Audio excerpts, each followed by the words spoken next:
வணக்கம் நண்பர்களே, இது உங்கள் கதை சொல்லும் காதை யூடியூப் சேனல். உங்கள் மனதில் கேட்கும் குரல். இன்னைக்கு கதைக்குள்ள போகலாமா? இந்த கதையின் தலைப்பு it's not you, it's us. எப்போதும் பிழை ஒருவருடையதாகவா இருக்கும்? சில சமயம் உறவுகளுக்கு இடையே ஏற்படும் பிரிவுக்கு காரணம் ஒரு நபருடையதா? அன்பில் எங்கே தவறவிட்டோம், எங்கே தவறிழைத்தோம் என்ற கேள்விக்கு விடை தேடும் போதுதான் சில உறவுகள் நாம் நினைத்ததை விட இருப்பதை நாம் உணர்வோம். அது போன்ற கதைதான் இந்த கதையும். அருண் ஒரு வெற்றிகரமான புகைப்பட கலைஞன். அவன் சொந்த ஸ்டுடியோவை வைத்திருக்கிறான். மீனா அவனது வாழ்க்கையின் ஒளியும் நிழலுமான காதல் குருவி ஆவாள். அவன் எதுவுமே இல்லாத போதும் அவனோடு இருந்து அவன் துன்பங்களுக்கு தோள் கொடுத்து அவன் உயர்வதை கண்டு அவளும் மகிழ்ந்துள்ளாள். காதலின் மிக பெரிய ஆணிவேர் நேர்மையும் நம்பிக்கையும் தான். அதுவே இருவருக்கும் இடையே உள்ள காதலை ஆழமாக்கும். இருவரும் பல வருடங்கள் உறவில் இருந்தனர். ஆனால் அண்மையில் மனசோர்வு, வேலைப்பளு, தொலைவுகள் என மன உணர்ச்சி விலகல்கள் இவர்களுக்குள் சின்ன சின்ன பிளவுகளை ஏற்படுத்த தொடங்கின. நீ இப்பெல்லாம் என்கிட்ட பேசுறதே இல்லை, எப்ப பாரு பிஸி பிஸி பிஸி, வேலை இருக்கு அங்க இருக்கு இங்க இருக்குன்னு எங்கேயா சுத்திக்கிட்டே இருக்க, என்கிட்ட பேசுறது கூட இல்லை, நான் இங்க ஒருத்தி இருக்கதே உனக்கு நினைப்பிலே இல்லை என்று மீனா கூறினாள். நீ ஏன் என்னை புரிஞ்சுக்கவே மாட்டேங்கிற? ஏன் இப்படி பேசிட்டே இருக்க? ஸ்டுடியோ ஆரம்பிக்கும் போது அவ்வளோ சப்போர்ட்டிவா இருந்த, இப்போ அதே ஸ்டுடியோ கொஞ்சம் டெவலப் ஆகட்டுமே, இன்னும் அதுக்கு தானே நான் உழைக்கிறேன், நமக்காக தானே நான் உழைக்கிறேன், இப்படி ராத்திரி பகலுமா? ஏன் என்னை புரிஞ்சுக்காம பேசுற? எல்லா தப்பும் இங்கே மேல இருக்க மாதிரியே நீ பேசாத, நீ முன்ன மாதிரி இல்லை, ரொம்ப மாறிட்ட என்ற அருணின் குரலும் கடினமாக ஒலித்தது. ஒரே வீட்டில் இருந்தும் மனம் தூரமாகிவிட்டது இருவர்களுக்கு இடையே. அந்த நாள் இரவு அருண் தனது ஸ்டுடியோவில் புகைப்படங்களை எடிட்டிங் செய்து கொண்டு இருந்தபோது மீனாவின் ஒரு பழைய வீடியோவை கண்டு உணர்வு மாறினான். அதில் அவள் சிரித்த முகமாக, அவனை பாராட்டும் பார்வை, அவள் கண்ணில் மின்னும் அந்த ஆழமான காதல் பார்வையும் அவன் கவனித்தான். இவை அனைத்தும் காலப்போக்கில் இழந்து விட்டோம் என்று அவனுக்கு தோன்றியது.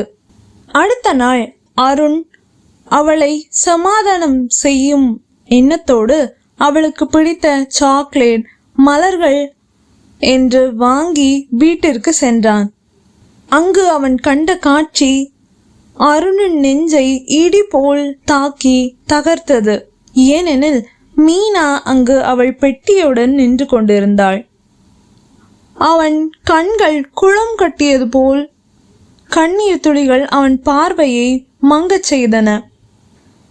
Let's just end this Arun, என்னால் இதுக்கு மேல உன்னோட முடியல. கேவலம் நீ சாப்பிட்டியான்னு கேட்டா கூட உன்னால ரிப்ளை பண்ண டைம் இல்லைன்னு சொல்லிக்கிட்டு இருக்க. அவாய்ட் பண்றேன்னு எனக்கு புரியுது. நான் அதுக்கு எந்த விளக்கமும் கேட்க போறதில்ல. உங்ககிட்டேருந்து எனக்கு எந்த விளக்கமும் தேவையும் இல்லை. என்னால் முடியல. I'm fed up with you என்று மீனா அவனிடம் சொன்னாள். அருண் மௌனமாக இருந்தான். உண்மையை சொல்ல போனால் அவன் அதிர்ந்து உறைந்து போய் நின்று இருந்தான். சில நிமிடங்கள் கழித்து மெதுவாக, இதுல யாரை தப்பு சொல்றதுன்னு எனக்கு தெரியல Meena. It's not you, it's us. இதில் ஓன் தப்பு மட்டும் இல்லை. நானும் வேலைன்ட்டு நீ சொன்ன மாதிரி உன்கிட்ட பேசுறது கூட இல்லை. சாரிடி என்று அவன் குரல் கமறி போய் இருந்தது. அந்த வார்த்தை, அந்த ஒரு வரி, ஆனால் அதன் பின்புலம் பல வருடங்களின் காதல், முடிவுக்கு வந்தது. அவர்கள் பிரிந்து விட்டார்கள். அவன் அதற்கு மேல் என்ன சொல்கிறான், சொல்ல வருகிறான் என்று அவள் கவனிக்கும் மனநிலையில் அவள் இல்லை. அவன் கையில் இருந்ததையும் அவள் பார்க்கவில்லை. பார்த்திருந்தால் அங்கு வார்த்தைகள் இன்றி காதல் வெளிப்பட்டு ஒன்றாக இருந்திருப்பார்களோ என்னவோ. அவன் அதை சொல்லி முடித்ததும் குட் பை என்று அழுந்த சொல்லிவிட்டு அவள் பேகையும் சூட்கேஸையும் எடுத்துக்கொண்டு வெளியே சென்று விட்டாள். அவர்கள் பிரிந்து விட்டார்கள். ஆனால் அது வெறும் நேரமின்மை சண்டையால் அல்ல, உணர்வுகளின் எடையால். பேசாமல் காதலை பரிமாறிக்கொள்ளாமல் ஓடிய காலங்களின் பாரம்தான் அவர்களின் உறவை பிரித்துவிட்டது. 2 ஆண்டுகள் கழித்து மீனா இப்போது அவள் படித்து முடித்த பட்டத்திற்கேற்ப மனநல ஆலோசகராக வேலை செய்கிறாள். அருண் அவன் நினைத்தது போல சில நாட்கள் தளர்ந்து இருந்தாலும் பிரிவால் வாடினாலும் அவன் ஸ்டூடியோவை உயர்த்தும் பணியில் தீவிரமாக ஈடுபட்டு பகலிரவாய் உழைத்து அதை அந்த ஊரிலேயே பிரபலமான ஒரு ஸ்டூடியோவாக மாற்றியிருந்தான். பல பிரபலங்கள் வீட்டு நிகழ்வுகளுக்கு அவனை தான் புக் செய்ய வரிசையில் காத்து கிடந்தனர். மேலும் இப்பொழுது அவனது ஸ்டூடியோவிற்கு வேறொரு கிளையையும் வேறொரு ஊரில் தொடங்க அனைத்து பணிகளையும் மேற்கொண்டு செய்து வந்தான். அன்றும் ஒரு நாள் அவன் ஆரம்பித்த புதிய கிளையில் ஒரு கல்லூரி நிகழ்வுக்காக அவனை புகைப்படம் எடுப்பதற்கு புக் செய்திருந்தார்கள்.